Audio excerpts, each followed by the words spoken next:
Chapter 6. The Giants. "But if you are so nice and friendly," Sophie said, "then why did you snatch me from my bed and run away with me?" "Because you saw me," the big friendly giant answered. "If anyone is ever seeing a giant, he or she must be taken away hip switch." "Why?" asked Sophie. "Well, first of all," said the BFG, "human beings is not really believing in giants, is they? Human beings is not thinking we exist." "I do," Sophie said. "Ah, but that is only because you have seen me," cried the BFG. "I cannot possibly allow anyone, even little girls, to be seeing me and staying at home. The first thing you would be doing, you would be scuttling around, yodeling the news that you were actually seeing a giant, and then a great giant hunt, a mighty giant look-see, would be starting up all over the world, with the human beings all rummaging for the great giant you saw and getting wildly excited. People would be coming rushing and bushing after me with goodness knows what, and they would be catching me and locking me into a cage to be stared at. They would be putting me into the zoo or the bunkum house with all those squiggling hippo dumplings and crocodile dillies." Sophie knew that what the giant said was true. If any person reported actually having seen a giant haunting the streets of a town at night, there would most certainly be a terrific hullabaloo across the world. "I will bet you," the BFG went on, "that you would have been splashing the news all over the wonky world. Wouldn't you, if I hadn't wiggled you away?" "I suppose I would," Sophie said.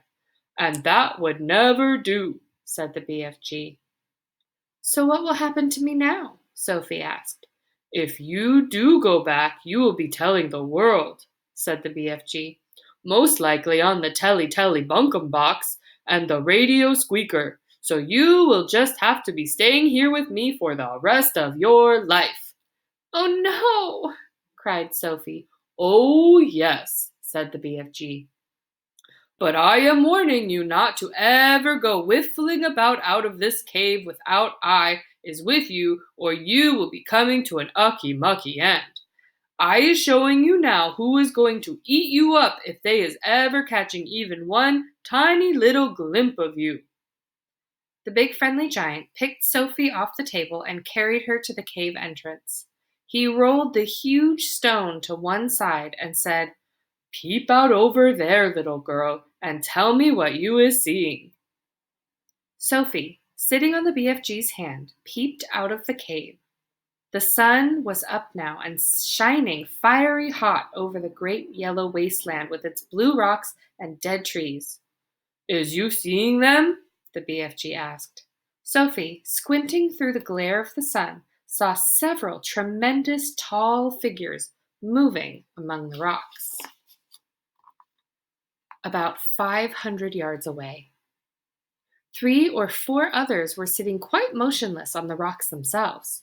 "This is giant country," the BFG said. "Those is all giants, every one."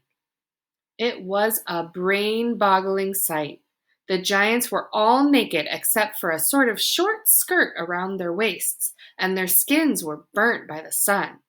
But it was the sheer size of each one of them that boggled Sophie's brain most of all. They were simply colossal, far taller and wider than the big friendly giant upon whose hand she was now sitting. And oh, how ugly they were! Many of them had large bellies. All of them had long arms and big feet. They were too far away for their faces to be seen clearly, and perhaps that was a good thing. "What on earth are they doing?" Sophie asked. "Nothing," said the BFG. "They is just moochling and foochling around and waiting for the night to come. Then they will all be galloping off to places where people is living to find their suppers." "You mean to Turkey?" Sophie said. "Bone-crunching giant will be galloping to Turkey, of course," said the BFG, but the others will be whiffling off to all sorts of flung away places like Wellington for the booty flavor and Panama for the hatty taste. Every giant is having his own favorite hunting ground. Do they ever go to England? Sophie asked. Often, said the BFG. They say the English is tasting ever so wonderfully of crod scallop. I'm not sure I quite know what that means, Sophie said. Meanings is not important, said the BFG. I cannot be right all the time. Quite often I is left instead of right. And are all those beastly giants over there really going off again tonight to eat people? Sophie asked. All of them is guzzling human beings every night, the BFG answered. All of them excepting me. That is why you will be coming to an ucky mucky end if any of them should ever be getting his gogglers upon you. You would be swallowed like a piece of frumpkin pie, all in one dollop. But eating people is horrible, Sophie cried. It's frightful. Why doesn't someone stop them? And who, please, is going to be stopping them? Asked the BFG. Couldn't you? Said Sophie. Never in a pig's whistle, cried the BFG. All of those man-eating giants is enormous and very fierce. They is all at least 2 times my wideness and double my royal highness. Twice as high as you? Cried Sophie. Easily that, said the BFG. You is seeing them in the distance, but just wait till you get them close up. Those giants is all at least 50 feet tall, with huge muscles, and cockles alive, oh. I is the titchy one. I is the runt. 24 feet is puddle nuts in giant country. You mustn't feel bad about it, Sophie said. I think you are just great. Why, even your toes must be as big as sausages. Bigger, said the BFG, looking pleased. They is as big as bumplehammers. How many giants are out there? Sophie asked. 9 altogether, answered the BFG. That means, said Sophie, that somewhere in the world every single night 9 wretched people get carried away and eaten alive? More, said the BFG. It is all depending, you see, on how big the human being is.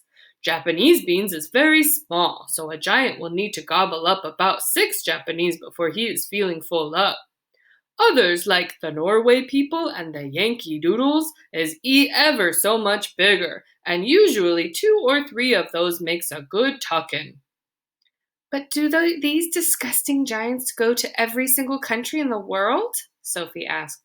All countries excepting Greece is getting visited some time or other, the BFG answered. The country which a giant visits is depending on how he is feeling. If it is very warm weather and the giant is feeling as hot as a sizzle pan, he will probably go galloping far up to the Frisbee north to get himself an Esquimau or 2 to cool him down. A nice fat Esquimau to a giant is like a lovely ice cream lolly to you. I'll take your word for it, Sophie said. And then again, if it is a frosty night and the giant is frigid cold, he will probably point his nose towards the sweltering hotlands to guzzle a few Hottentots to warm him up. How perfectly horrible, Sophie said.